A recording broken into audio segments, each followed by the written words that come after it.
날씨가 너무 덥습니다. 여러분들 모쪼록 건강에 유의하시고요. 시원해졌으면 좋겠습니다. 오늘은 길은 사이에 있다, 이 명제를 중점적으로 살펴보도록 하겠습니다. 이것과 저것 사이에 길이 있다, 이 말의 의미가 과연 무엇인지, 이 박지원의 열하일기에 나와 있는 이 구절인데요. 삶과 문명의 눈부신 비전 열하일기, 고미숙 작가가 쓴 이 책에 나와 있는 그 구절의 의미를 이 고미숙 작가는 어떻게 해설을 하고 또 감상하고 있는지 이모저모 살펴보도록 하겠습니다. 여기서 말하는 길이라고 하는 것은 우리가 찾는 바로 그 길입니다. 어떤 상황 속에서 삶이 풀려지기를 바라는 어떤 방법, 해결의 열쇠, 거창하게 말하면 진리라고도 할 수 있는데요.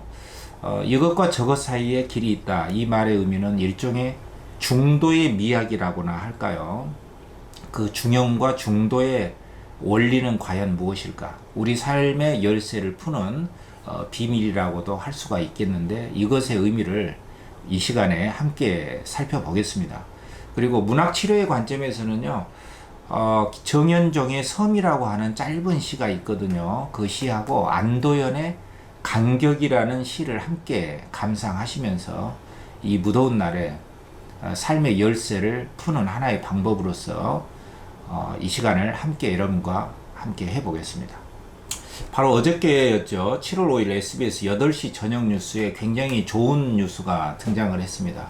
어지러운 정치판하고 좀 딴판인 뉴스가 나왔는데요. 허준이라고 하는 우리나라 젊은 수학자가 필즈상이라고 하는 수학 노벨상으로 불리는 이 상을 받게 됐는데, 제가 주목했던 거는 이 경사스러운 것도 좋지만 이 허준이라는 젊은 수학자가 한 말이 굉장히 눈길을 끌었거든요. 이런 말이에요. 수학은 진리가 무엇이고 왜 그것이 진리인지를 탐구하는 학문입니다. 우리 모두는 우리 자신만의 길을 찾아내야 합니다. 이 밑줄 친 부분이 되게 인상이 깊었습니다. 물론 이 젊은 수학자의 입에서 나온 말이기 때문에 자신만의 길을 찾아가야 된다, 이 말은 이 난제인 수학 문제를 풀기 위해서는 어떤 자기만의 창의성이라든가 상상력, 두 개의 영역을 연결시키는 자기만의 해법 과정을 찾아서 문제를 풀어나가야 된다, 이런 뜻으로도 볼 수가 있겠지만, 수학이 진리를 찾아나가는 학문이다, 이 말 다음에 자기만의, 모두가 자신만의 길을 찾아나가야 된다, 이 말을 들었을 때 저에게서는 상당히 굉장히 의미로운 말로 들렸어요. 그것은 각자의 삶의 해답은 자기만의 맞는 적절한 그러한 길만이 각자에게 진리가 될 수 있지 않겠는가, 이러한 진리의 절대성을 부정하는 말로 의미롭게 들렸습니다. 허준이 교수가 말했듯이 각자 자신만의 길을 찾아 나가야 된다, 이 말은요, 오늘의 과제인 길은 사이에 있다, 이것과 저것 사이에 길이 있다, 이 말과 밀접한 관계가 있다고 보여지거든요. 일단 박지원의 열하일기에 나오는 길은 사이에 있다, 이 말의 문맥을 있는 그대로 짧게 한번 읽어보도록 하겠습니다. 자네 길을 아는가? 내가 수석통역관 홍명복 군에게 물었다. 무슨 말씀이 시온지. 길이란 알기 어려운 것이 아닐세. 바로 저편 언덕에 있다네. 먼저 저 언덕에 오른다는 시경구절을 말씀하시는 겁니까? 그런 말이 아니야. 이 강은 바로 저들과 나 사이에 경계를 만드는 곳일세. 언덕이 아니면 곧 물이란 말이지. 인간의 윤리와 문물의 법칙이 물과 언덕과 같은 법. 그러므로 길이란 다른 데서 찾을 게 아니라 바로 이 사이에 있는 것이네. 무슨 뜻인가요? 인심은 위태롭고 도심은 음미한 법이지. 서양 사람들은 기하게 한 획을 변증하면서 선 하나를 가지고 가르쳤다네. 그런데도 그 미세한 부분을 다 변증하지 못한 채 빛이 있기도 하고 없기도 한 경계라고 말했어. 이건 바로 부처가 말한 닿지도 떨어져 있지도 않는다는 그 경지일세. 그러므로 이것과 저것 그 사이에서 처신하는 것은 오직 길을 아는 이라야만 가능한 것이니 옛날 정자상 같은 사람이라야 될걸? 이렇게 알쏭달쏭한 소리를 박지원이 중국으로 가는 길목에서 통역관 홍명복군에게 했던 바로 그 구절 속에 길은 사이에 있다, 이 말이 나오거든요. 이것과 저것 사이에 길이 있다, 이 말을 고미숙 작가는 어떻게 해석을 했는지 한번 살펴보도록 하겠습니다. 44페이지에 나오죠.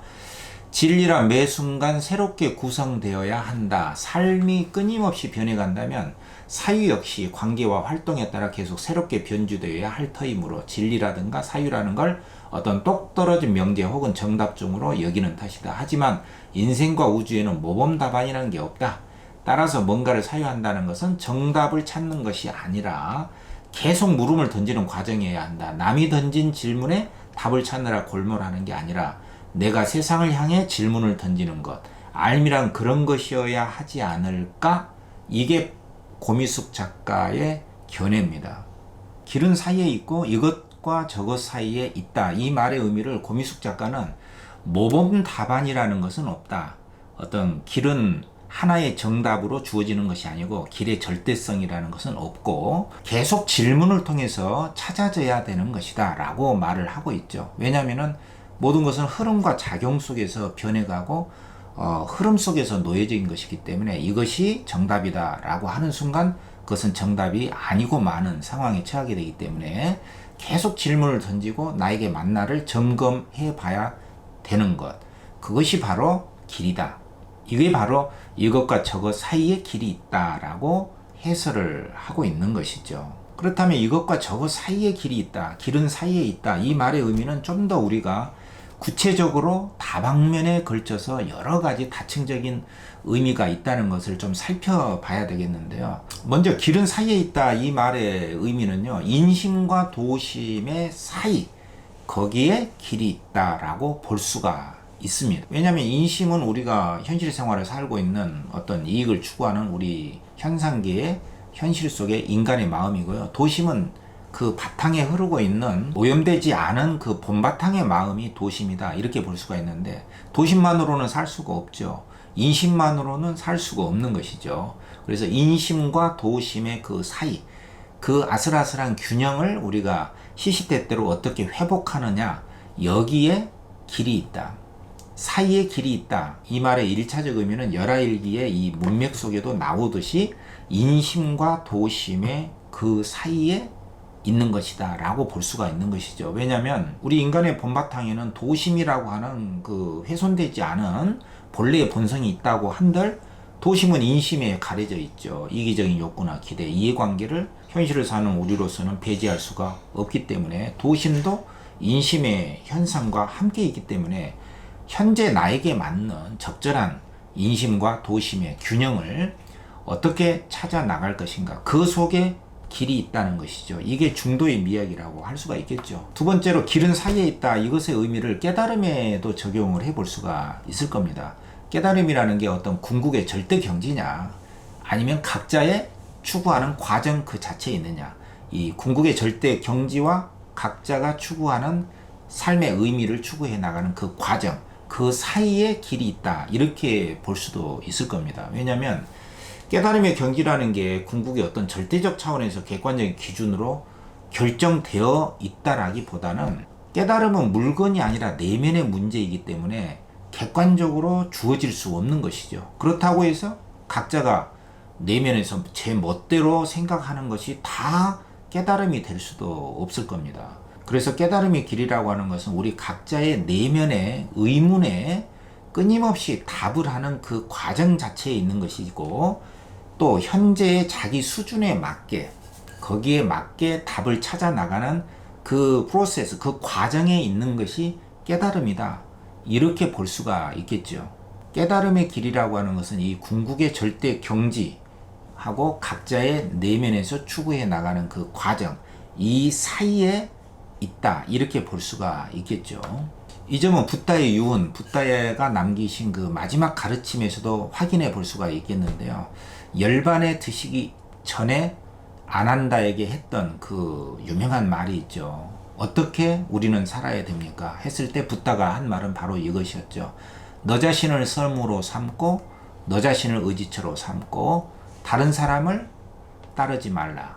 진리를 섬으로 삼고 진리를 의지처로 삼되 다른 것에 의지하여 머물지 말라. 여기서 섬이라고 하는 것은 등불이라든가 의지처로 볼 수가 있거든요. 그래서 이러한 가르침 속에도 우리 자연이나 이 우주에 운행하는 그 원리나 법칙으로서의 진리라든가 너 자신을 떠나지 말라, 이 말을 굉장히 강조했는데요. 이 말은 깨달음이나 진리는 너 자신을 떠나지 않는다는 뜻이죠. 나 자신 외에서 구하지 말라. 너 자신 외에서 구하지 말라. 이것은 굉장히 오만한 말로 들릴 수는 있겠지만 결국에 진리나 깨달음은 나와 너, 우리 내면의 문제를 떠나지 않는다는 뜻이에요. 결국에는 이것은 완전한 궁극적 깨달음의 주체로서 나를 설정하고 있는 것이고, 너희들 또는 우리들 자신이 구하는, 내면에서 구하고 있는 그 정신 과정 자체가 가장 중요한 것이니 너 자신의 문제의식을 놓치지 말라. 이것을 굉장히 강조했다고 볼 수가 있는 것이죠. 또 세 번째로 길은 사이에 있다. 이 말은요, 망상인가 아니면은 의미를 부여하고 있는 가치인가. 말하자면 망상이냐, 내가 하고 있는 생각이 망상이냐, 아니면은 의미를 부여하고 있는 정말 의미로운 가치가 있는 것이냐, 이 사이에 길이 있다는 뜻으로 볼 수도 있습니다. 망상에 불과한 것인가, 아니면은 나에게 가치로운 의미인가. 우리는 의미를 계속 부여를 하죠. 이 의미 부여가 자칫하면 망상일 수도 있고요, 정말 가치로운 내 삶을 살려줄 수 있는 성장의 계기가 될 수가 있거든요. 이 망상과 의미 부여 사이, 이 아슬아슬한 균형점을 찾는 것, 이 무게중심을 찾는 이 사이에 길은 있다는 뜻으로 볼 수가 있는 것이죠. 이 아슬아슬한 사이에 길이 있다. 망상과 이성 또는 망상과 알아차림의 경계가 있는데, 실상에 어긋난 관념을 우리가 갖는다거나 과대 망상, 확대된 과거의 기억, 이미지, 이거 하고 자기 개발을 하고 성장을 위한 나만의 의미 부여, 가치로운 것의 경계는 어디쯤일까? 이 두 개 사이에 무게중심을, 균형감을 찾는 것, 이게 바로 삶의 해법이요, 길이요, 바로 사이의 의미로 볼 수가 있는 것이죠. 내가 성장할 수 있도록 균형 있게 적절하게 주관성을 개입할 수 있는 것. 내가 없으면 안 되지만 나의 과도한 해석이 개입돼서 스스로 괴로움에 빠질 수 있기 때문에, 망상이냐 의미로운 가치 부여냐, 이것의 아슬아슬한 균형점을 찾는 것이 바로 길을 찾는 것이다. 이렇게 볼 수가 있겠죠. 또 다양하게 적용할 수가 있습니다. 길은 사이에 있다. 이 말은 꿈이냐 현실이냐, 이거 사이에 길이 있다고 볼 수 있습니다. 우리는 꿈을 꾸지 않고서는 살 수가 없죠. 왜냐하면 꿈과 희망을 향해서 우리는 목표의식을 가지고 가기 때문에 그렇죠. 그렇지만 이게 과도한 상상으로 치달을 때는 우리 현실 삶이 엉망 곱하기 진창이 될 수가 있죠. 또 한편으로 우리는 현실의 처지나 상황 파악을 해야 되고, 당장 일 처리를 해야 되고, 당장 처리해야 될 업무가 있습니다. 그렇지만 너무나 업무 처리에만 국한하다 보면은 우리의 꿈이고 상상이고 어떤 목표의식이고 이게 증발되어 버릴 수가 있는 것이죠. 그래서 꿈과 어떤 상상, 그리고 하나의 목표의식, 지향점, 이거와 현실에 당장 처리해야 될 어떤 현실의 업무, 일 처리, 이거 사이에 아슬아슬한 균형점, 무게중심을 찾아가는 것, 바로 이것이 길은 사이에 있다. 이런 의미로도 볼 수가 있다. 그런 이야기고요. 다섯 번째로 또 감정이다 또는 감정적이다. 이거 사이에서 균형점을 찾는 것이 바로 삶의 해법이 될 수도 있다는 뜻으로 볼 수가 있거든요. 우리가 감정하면은 그 감정 자체는 죄가 없습니다.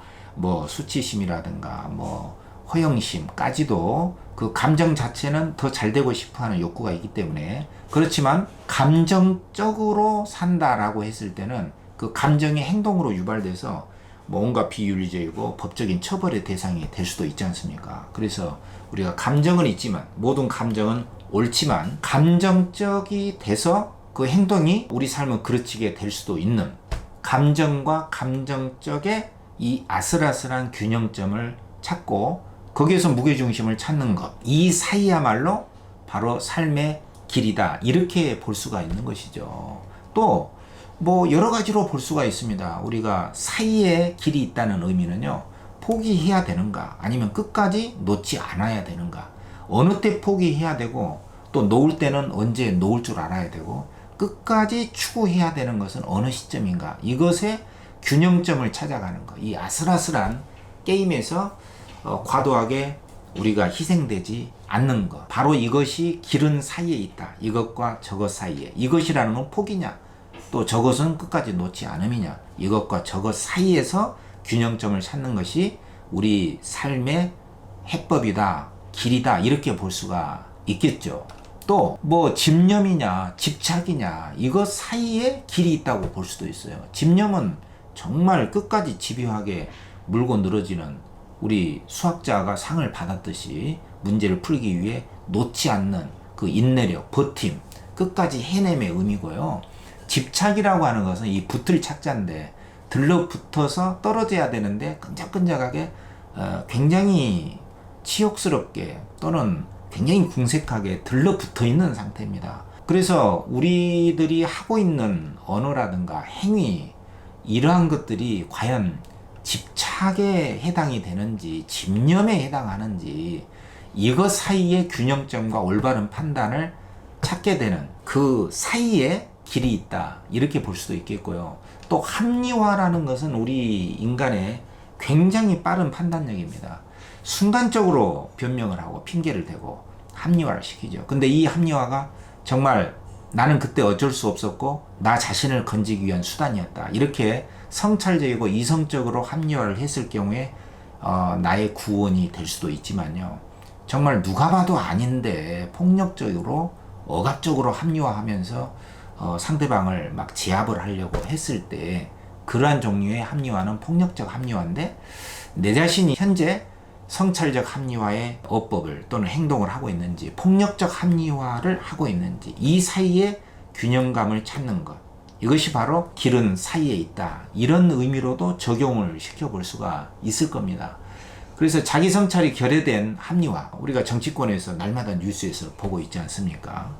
막 정당화시키고 합리화시키는 이런 폭력적인 성찰이 결여된 합리화의 길을 벗어나서 정말 좋은 자기 이성적이고 합리적인 성찰의 합리화를 걸을 수 있겠는가? 이 균형감, 이 무게중심의 길이 바로 이 두 개 사이에 길이 있다, 이런 뜻으로 볼 수도 있겠죠. 그래서 작은 결론을 내리자면요, 길은 사이에 있다, 이것과 저것 사이에 길이 있다, 이것의 의미는 한마디로 중도라고도 볼 수가 있습니다.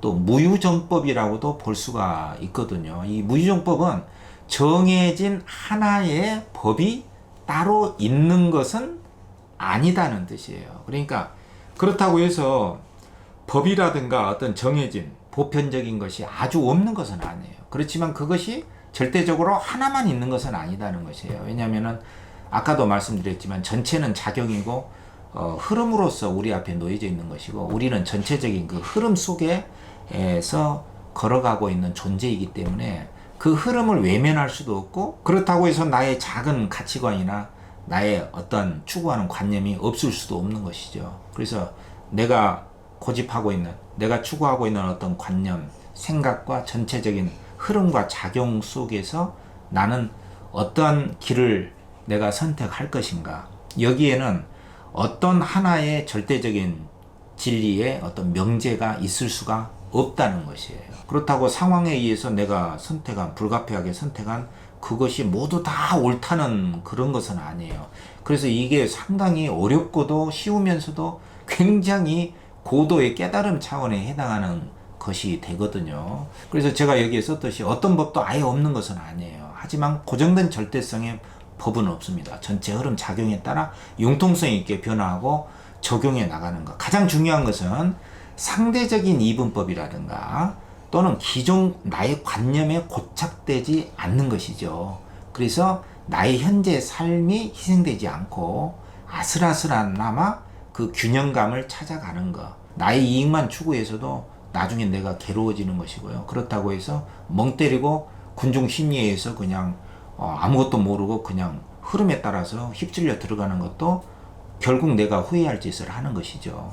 그래서 이러한 중도적인 균형감을 찾는 것, 또 무유정법의 원리에 따라서 살지만 아예 법은 없는 것은 아니지만 나만의 길을 가되 올바른 알아차림으로 내가 후회 없이 나의 성장의 길을 도모할 수 있는 것, 바로 이것이 이것과 저것 사이에 길이 있다, 길은 사이에 있다, 이런 의미라고 볼 수가 있겠죠. 이런 논의들은 자칫하면 추상적이고 관념적인 차원에서 그칠 수밖에 없는 것이기도 하고요. 어떻게 말을 해도 언어에 걸림이 있을 수밖에 없는 문제이기도 합니다. 그래서 길은 사이에 있다, 이것과 저것 사이에 길이 있다라고 하는 문제와 관련된 두 편의 시를 직접 한번 감상해 보도록 하겠습니다. 정현종의 섬이라는 시가 있고요. 안도현의 간격이라는 시가 있는데, 먼저 정현종의 섬을 제가 읽어보도록 하겠습니다. 여러분들도 속으로 또는 소리내서 따라 읽으시면 좋을 것 같습니다. 아주 짧은 시죠. 섬 정현종. 사람들 사이에 섬이 있다. 그 섬에 가고 싶다. 이게 시의 전부입니다. 굉장히 짧고 상징적으로 되어 있고요. 이 섬의 상징성이 굉장히 다양하기 때문에 여러 가지로 해석을 할 수가 있습니다. 사람들 사이에는 가까이 다가설 수 없는 그 섬이 있는데 결국은 가고 싶은 바로 그 섬이란 과연 무엇일까? 여러분들에게 묻겠습니다. 사람들 사이에 가로놓인 섬이 있어 쉽게 갈 수는 없었지만 이제 가고 싶다면 당신이 가고 싶어하는 그 섬은 무엇입니까? 혹은 어떤 사람의 어떤 점에 대해서 정말 다가설 수가 없었는데 이제는 다가서고 싶은 것이 있다면 그것은 무엇입니까? 자, 또 한편의 시죠. 안도현의 간격이라는 시를 역시 읽어보도록 하겠습니다. 간격, 안도현. 숲을 멀리서 바라보고 있을 때는 몰랐다. 나무와 나무가 모여 어깨와 어깨를 대고 숲을 이루는 줄 알았다. 나무와 나무 사이 넓거나 좁은 간격이 있다는 걸 생각하지 못했다. 벌어질 대로 최대한 벌어진, 한데 붙으면 도저히 안 되는, 기어이 떨어져 서 있어야만 하는 나무와 나무 사이 그 간격과 간격이 모여 우물창창 숲을 이룬다는 것을 산불이 휩쓸고 지나간 숲에 들어가 보고서야 알았다. 자, 이 안도현의 간격이라는 시에서는 나무와 나무 사이에 간격이 있어야 숲을 이룰 수 있다는 것이죠. 간격이 필요하다는 겁니다. 그 섬에 가고 싶은 게 아니라 간격이 있어야 함을 노래한 작품이거든요. 이 간격이라는 안도현의 시에 대해서 여러분들에게 질문을 하고 싶습니다. 나무와 나무 사이에 간격이 있어서 숲이 유지되고 있음을 알 수 있습니다. 당신에게 묻고 싶습니다. 그대에게 이제 있어야 할 간격, 이제는 좀 사이를 두고서 적당히 떨어져 있고 싶은 간격이 있다면 그러한 관계의 간격은 무엇일까요? 사람이 됐든 사물이 됐든 이제는 조금 사이를 두고 싶고 일정한 간격을 두고 싶은 사물이나 사람이 있다면 그것은 무엇입니까? 자, 오늘은 길은 사이에 있다. 이것과 저것 사이에 길이 있다. 이것의 의미를 중점적으로 살펴봤습니다. 박재원의 열하일기의 그 구절하고요. 또 고미숙 작가의 해석, 그리고 제가 여기서 살핀 여러 가지 다방면에 걸친 이것과 저것의 그 항목들을 쭉 한번 살펴봤고요. 그런 것들 사이에 중도적인 균형감을 찾을 수 있을 때 비로소 우리 삶의 길도 찾아질 수 있는 것 아닌가. 이런 것들이 바로 우리가 흔히 말하는 깨달음이요 진리가 될 수 있지 않을까, 이런 생각도 해봤고요. 또 이와 관련된 이것과 저것 사이에 또 간격에 대해서 읊은 정현종의 섬이라는 시, 그리고 안도현의 간격이라는 시까지도 함께 살펴봤습니다. 여러분들 더운데 건강 조심하시고요. 이 두 편의 시와 이번에 했던 이러한 논의들을 통해서 좀 더 건강한 삶을 우리가 살아갔으면 좋겠습니다. 오늘의 영상은 이것으로 마무리하겠습니다.